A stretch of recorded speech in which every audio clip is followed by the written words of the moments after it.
करके उठा करके ले जाओगे। हम क्यों कमिश्नर ऑफिस में जाएं? अपने साथ में पुलिस को लेकर के चलता है, धमकाते हैं लोगों को खाकी के दम पर। वो महिला, उस महिला को बोलने का, कांस्टेबल को जनता का प्रतिनिधि से या जनता से बात करने का हक है क्या? वो धमका दिया आप बीच में नहीं बोल सकते हो। आप कैसे बात कर रहे हो? हम हमारे अधिकारी, इसको बात करने अपने अधिकारी से बात करेंगे। ये लोगों को कैसे धमका सकते हैं? आप इनका वर्डिक्ट लें, क्या बोल रहे हैं? देखिए आप लगातार एसी चालू है, आराम से बैठे हुए हैं। श्वेता चौधरी JN है ये, और ये जो महिला कर्मचारी हैं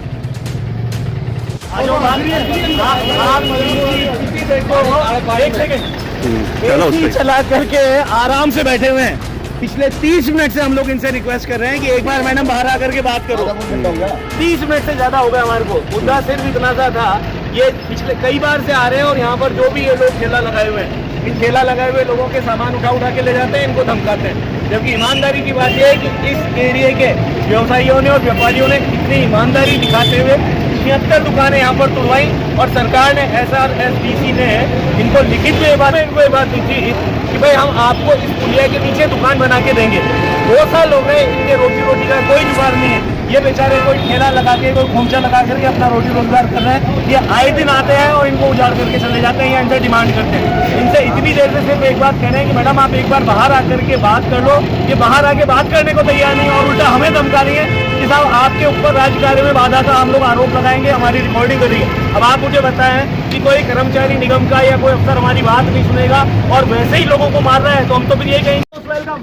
आप कितनी देर का है मैडम वकील को पुलिस से लगा रहे हो क्या? लोगों की सहायता तो करते हैं, लोगों की सहायता भी नहीं की, और इनको भड़का रहे हो भावनाओं को। इनको कह रहे हो आप अधिकार फैलाओ। You are not listening me for a moment. And you are asking me कि मैं फिर आप हमें धमकियां दे रहे हो, बदतमीजी से बोल रहे हो। मैडम क्या धमकी दूं आपको? आप कांच चढ़ा करके इसमें बैठे हो, 1 घंटे से आपको कह रहे हैं कि बात कर लो। 1 घंटे से कह रहे हैं आपको बात कर लो। हाँ मैडम, किलर सेंस, एक सेकेंड मैडम, किलर इंस्टिंक्ट और न्यूसेंस में अंतर होता है madam. You are using simply nuisance. You don't have killer instinct.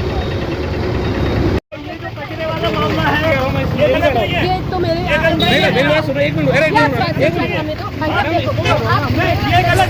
गलत नहीं है, क्योंकि यहाँ पर लाखों करोड़ों वाले मालिक लोग हैं। ये गलत नहीं है। इसमें नहीं, ये जब्त नहीं है। आपको चाहे कि खड़ी वाले का जब्त है। हाँ अरे मैडम, क्या बोल रहे हैं रजनी?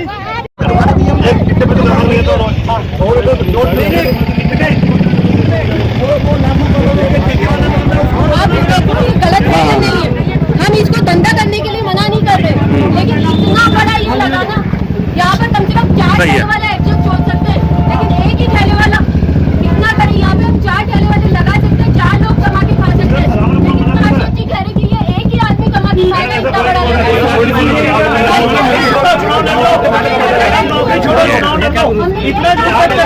इतना झूठ सच करते हो। ये आपके सामने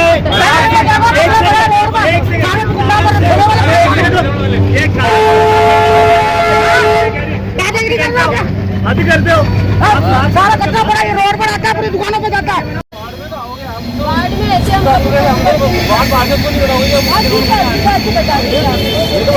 हमारा दिन भर ही काम यही है।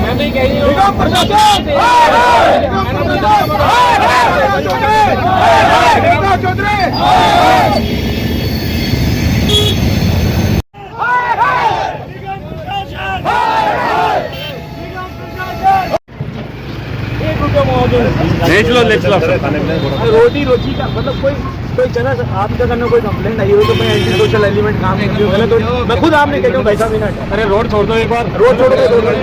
What I am saying, listen, आप सुन ले, मैं आपकी बात रखता हूँ। देखिए मेरे, हाँ आपने रिकॉर्ड किया है, मेरी भी नहीं सुनेंगे भाइयों। एक मामला सिर्फ इतना है कि यहाँ पर LC 44 के तहत ये ब्रिज का निर्माण हो रहा है। इस निर्माण में यहाँ पर लेफ्ट में और राइट में जो भी दुकानें थी, उन सभी लोगों ने सरकार को सहयोग करते हुए, निगम कर्मचारियों को और प्रशासन को सहयोग करते हुए अपनी मर्जी से वो सारी की सारी दुकानें हटा दी, और पिछले 2 साल से ये सब लोग पूरी तरह से बेरोजगार बैठे हैं। सरकार ने, RSRDC ने इन लोगों को लिखित में ये बात दी थी कि हम इस पुलिया के नीचे सारी दुकानों का निर्माण आपको करके देंगे, पहली बार। दूसरी बात, अब ये सारे के सारे लोग, इन लोगों के पास कोई ठेला लगाता है, कोई खोमचा लगाता है, कोई चाय का है, कोई पंचर का है, इन लोगों के पास कोई रोजी रोटी का साधन नहीं है। ये निगम कर्मचारी आते हैं, आए दिन आकर के इनको धमका के जाते हैं, कभी इनका सिलेंडर उठा के ले जाते हैं, कभी इनका तिरपाल फाड़ जाते हैं। और जो भी स्थिति जो ये कह रही हैं, इतनी बेकार की बातें कह रही हैं कि साहब मैंने इनको ऐसा कहा वैसा कहा, इनके पास सारी रिकॉर्डिंगें उठवा करके देख लें। पहले आते ही इनसे ये निवेदन किया कि मैडम आप 2 मिनट बाहर आ जाएं, आपसे बात कर लें। ये बात करने के लिए नहीं उतरी, कह रहे हैं कि साहब कमिश्नर ऑफिस में आएंगे। भाई आप लोगों की परेशानी दुविधा को यहाँ होते हुए नहीं सुन करके जा रहे हो और सारे के सारे लोग इकट्ठे होकर के आपके पास वहाँ पर आएंगे। मैं सिर्फ इनके पास अपना पक्ष रखना चाह रहा था कि मैडम ये वो लोग नहीं हैं जिनको आप अतिक्रमी कह रहे हैं। ये लोग तो वो बेचारे हैं जिन्होंने शहर के हित में, लोगों की भलाई में, इस ब्रिज को बनने में अपने हाथ जलाएं, अपनी रोजी रोटी का इन्होंने कहीं ना कहीं बलिदान किया है। तो आप कम से कम इनकी रोजी रोटी के ऊपर तो कम से कम ऐसी आघात की स्थिति ना करें। और उसी क्रम में मैंने इनसे कहा है मैडम आप चाहे जहाँ जाएँ, लेकिन यहाँ इस एरिया में, क्योंकि इनको कहीं ना कहीं सरकार ने और सब लोगों ने लिखित में दिया हुआ है कि हम आपको दुकानें बना के देंगे। यार दुकानें जब बनेंगी जो भी होगा होना होगा। 1 रुपया इन बेचारों को मुआवजा नहीं मिला, आज दिन तक इनको किसी तरह का कोई कॉम्पनसेशन नहीं मिला। ये बेचारे रोज कुआं खोद रहे हैं, रोज पेट भरने वाले लोग अगर यहाँ पर खड़े रह करके ये किस तरह का काम कर रहे हैं, अपने बच्चे पाल रहे हैं। और ये हमारे ऊपर धमकी दे रही है, हमें धमकी दे रही है कि साहब आपके ऊपर हम राज्य सरकार में सरकारी काम में बाधा का मुकदमा दर्ज कराएंगे। तो आपकी जो मर्जी वो कराएं सर, मैं सीना ठोक करके कह रहा हूं कि आपकी जो मर्जी वो कराएं। समीर शर्मा इनके लिए कल भी लड़ा था, आज भी लड़ा और आज जिंदगी लड़ूंगा। और एक नहीं, आप मेरे ऊपर 1000 मुकदमे दर्ज कराएं।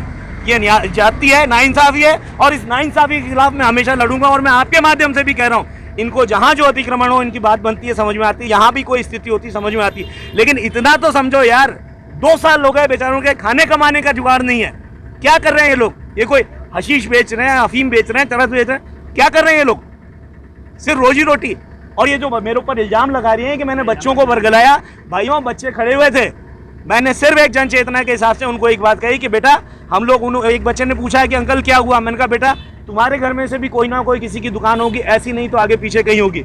मैंने कहा इस तरह से ये लोग हटा रहे हैं तो क्या तुम लोग सोचते हो ये सही बात है? बोले नहीं साहब गलत बात है। तो मैंने कहा तुम लोगों को इस बात के खिलाफ लड़ना चाहिए। मैंने कही ये बात और मैं आज भी कह रहा हूँ, हमारे देश में लोकतंत्र के लिए बहुत जरूरी है कि बच्चे को भी मालूम हो कि कहाँ सही हो रहा है और कहाँ गलत हो रहा है।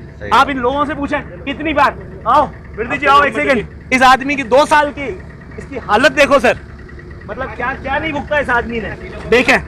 देखें साहब, सदमा खा गया आदमी, बाईपास हुई है, ओपन हार्ट हुई है। कहाँ गया वो दूसरा? ला भाई तेरे कितने वो हुए, इसके कितने सिलेंडर उठा लिए अभी तक? कॉमर्शियल टंकी उठा करके ले जा रहे हैं आप। ये कौन सी बात? एक सेकंड, एक आप क्यों बोल? हाँ चलो एक सेकंड। और वो कहाँ गया रे फल वाला? आपका नाम बताओ भैया। सुरेंद्र कहाँ गया? अरे भैया नाम धमकात। उसके अलावा बड़ी बात ये, साथ में इनके पुलिस जाब्ता चलता है, खाकी वर्दी वाले चलते हैं, वो आम लोगों को इस तरह से धमकाते हैं। आप समझे मेरे जैसे को वो महिला पुलिसकर्मी, मैं एडवोकेट हूँ और मुझे कानून बता रही हैं, क्या उनको हक है कि वो मुझसे बात कर सकें? उन्हें बात करनी हो अपने कर्मचारी से, अपने अधिकारी के थ्रू बात कर सकते हैं, मुझसे डायरेक्ट बात नहीं कर सकते वो। लेकिन वो धमका रही हैं कि आप रोकोगे नहीं। आपका नाम? मेरा नाम एडवोकेट समीर शर्मा, मैं पूर्व पार्षद हूँ इस एरिया का। और इन मैडम की बहुत सारी कंप्लेंट है। कौन सा वार्ड? वार्ड नंबर 40 हुआ करता था पहले, अब यह वार्ड नंबर 56 है। ठेले वाला खुद आपको बताएगा कि हम ठेले कैसे व्यवस्थित, वो बताती हूँ एक बार, ठेले हमने कैसे व्यवस्थित कराए, ठेले वाला खुद बोलेगा भैया कैसे कराया आपको व्यवस्थित। बोला था कि इसको आरा लग रहा था, बोला इसको ऐसे नहीं लगा के ऐसे लगाओ इसको। आपका सामान जब्त करा? नहीं, मेरा सामान जब्त नहीं आपको परेशान करा? आपको धंधा करने से रोका? नहीं, सिर्फ यही कहा ना व्यवस्थित कर लो, यातायात में बाधा आती है। लेकिन मैडम मेरे को इस जगह पे जब से निगम में 2 रुपए की रसीद करती थी, जब से निगम में उसे नगर परिषद था 2 रुपए की रसीद करती थी, तब से मैं इस जगह पे यहाँ हूँ। तो आपको हमने हटाया यहाँ से, सिर्फ व्यवस्थित कराया ना? व्यवस्थित हम करने को तैयार है, व्यवस्थित सब करने को तैयार है व्यवस्थित। लेकिन ठेले वाले हमारे साथ खुद है कि हम व्यवस्थित करने को तैयार है। मैडम आपने सामने से सामान जब्त करा, जब्त इसलिए करा, आप उनको जाके देखो कितनी गंदगी फैला रखी। आपका साफ है और वो व्हाइट लाइन से भी बहुत आगे थे, नहीं तो करना लाजमी था या नहीं था? अगर व्हाइट लाइन से कोई भी बाहर है, आप चालान करिए, उनका सामान जब्त करिए, बस वही करा। अब ठेले वाले स्वयं हमारे साथ अतिक्रमण की कार्रवाई की गई, अतिक्रमण हटाने की।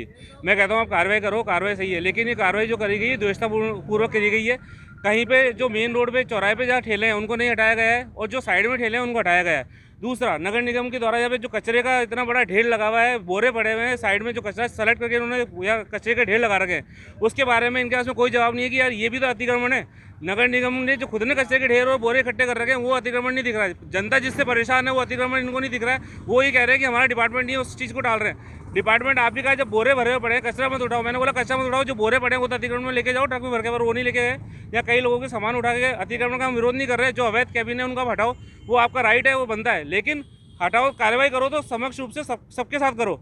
एक किसी को छोड़ो और किसी को पकड़ो मत, या तो किसी पे कार्रवाई नहीं होनी चाहिए, और अगर कार्रवाई होनी चाहिए सबके तरफ होनी चाहिए। और जैन सन ऑफ भोगीराम जैन, हम सन 1962 से ठेला लगा करके अपना परिवार पाल रहे हैं। मेरे पिताजी भी 4 पहिए का ठेला लगाते थे, मेरे पिताजी भी 4 पहिए का ठेला लगाते थे। ढकेल ठेला है सर, और मैं बीपीएल कोटे में भी हूँ, मेरे पास बीपीएल भी है। हम लोग इतनी गरीबी स्थिति से जी रहे हैं, फिर भी मैम लोग आकर के हमको परेशान करती है। मैं औरों से कुछ नहीं बोलती, सिर्फ हमको ही परेशान करती है। अरे हम कोई जितने कोई 5-5 रुपये का थोड़ी समोसा बेच रहा हूँ, पब्लिक की सेवा कर रहा हूँ, मैं कोई इतना कमा भी नहीं रहा हूँ, उसमें भी मुझे परेशान करती है। 1 बार लेगी, 2 बार लेगी, 8 बार मेरा सामान लेके जाती है। और नगर राजचुंगी से किसी का सामान नहीं उठाती है, अकेले मेरा ही सामान उठाया जाता है हर बार, सिर्फ मेरे ही अकेले के लिए, मतलब पर्सनल लगता है। क्यों मेरे साथ ऐसा हो रहा है? आपका नाम बताइए। मेरा नाम नीलेश कुमार जैन, सन ऑफ भोगीराम जैन।